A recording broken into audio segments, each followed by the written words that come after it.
நேயர்களுக்கு வணக்கம். இன்று பார்த்தோம் அப்படின்னா யானை கட்சியோட தலைவர் விஜய் அவர்கள் சேலத்துக்கு பக்கத்துல இருக்கக்கூடிய சீலநாயக்கன் பட்டியில நிர்வாகிகளோட கூட்டத்துக்கு போக இருக்கிறாரு. களத்துல பார்த்தோம்னா நம்மளோட செய்தியாளர் ரமேஷ் அவர்கள் நம்மளோட இணைப்புல இணைஞ்சிருக்காரு. விஜய் கிளம்பிட்டாரா, எப்படி போக போறாரு, விஜய் வீட்டு கதவு எப்ப திறக்குதுன்னு இருந்து எல்லாமே நம்ம சேனல்ல எக்ஸ்க்ளூசிவான அப்டேட் வந்துட்டே இருக்கும். களத்துல இருந்து செய்தியாளர் இப்ப நாங்க கனெக்ட் பண்றோம். தொடர்ந்து இணைப்புல இருங்க. ஹலோ ஹலோ ரமேஷ், நான் பேசுறது கேக்குதா? சொல்லுங்க மேடம். சொல்லுங்க, கேக்குது மேடம். சொல்லுங்க மேடம். எங்க களத்துக்கு போயிட்டீங்களா ரமேஷ்? களத்துல தான் மேடம் இருக்கோம். ஒரு வீட்டு வாசல்ல தான் மேடம் நின்னுட்டு இருக்கோம். வீட்டு வாசல்லயே 3 மணி நேரம் ஜூம் பண்ணி காமிச்சிட்டீங்களா நேயர்களுக்கு? ஃபுல்லா காமிச்சாச்சு மேடம். 3 மணி நேரம் இந்த லைவ் தான் ஓடிக்கிட்டு இருந்திருக்கு. இப்போ இங்க என்ன களத்துல என்ன நிலவரம் அப்படின்னு பாத்தீங்கன்னா, இன்னும் கதவு திறக்கல மேடம். அவர் எப்படி வெளில வருவாருன்னு எதிர்பார்க்கப்படுதுன்னா, அதே வெள்ளை சட்டை, அதே ஒரு காவி கலர் பேண்ட்டை போட்டு தான் வெளில வர போறாரு மேடம்.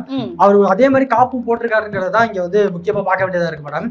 ஒரே காப்பு தான் போட்டிருக்காரா, மாத்தி மாத்தி போறாருன்னு ஜூம் பண்ணி நேயர்களுக்கு காமிச்சிடுங்க. கண்டிப்பா கண்டிப்பா மேடம். வெளில வந்ததுக்கு அப்புறம் கார்ல தெளிவா தெரிஞ்சிச்சுன்னா கண்டிப்பா காட்டுறேன். இதற்கு ஒரு பொழப்பு நான் வேலை பார்த்துட்டு இருக்கேன். கண்டிப்பா மேடம், நான் கண்டிப்பா அதை காட்ட வேண்டியது இருக்குங்க. இன்னொன்னு என்ன பார்க்க வேண்டியது இருக்குன்னா, அவர் கருப்பு கலர் கார்ல தான் வெளில வராரு அப்படிங்கறதா இங்க முக்கியமா பார்க்க வேண்டியது இருக்கு மேடம். கருப்பு கலரா? ஆமா, வெள்ளன்னு நமக்கு ஒரு சோர்ஸ் வந்துச்சே. இல்ல மேடம், இல்ல மேடம். களத்துல இருந்து நான் சொல்றேன், மூடிட்டு கேளுங்க. கருப்பு கலர் கார் தான் இங்க வர வேண்டியதா இருக்கு. அந்த கார்ல தான் வராரு. அது மட்டும் இல்லாம அந்த கருப்பு கலர் கார்ல 4 சக்கரம் இருக்கு மேடம். ஸ்டெப்னி எனக்கு வீட்லயே விட்டுட்டு வராருங்கிறதா இங்க பார்க்க வேண்டியதா இருக்கு.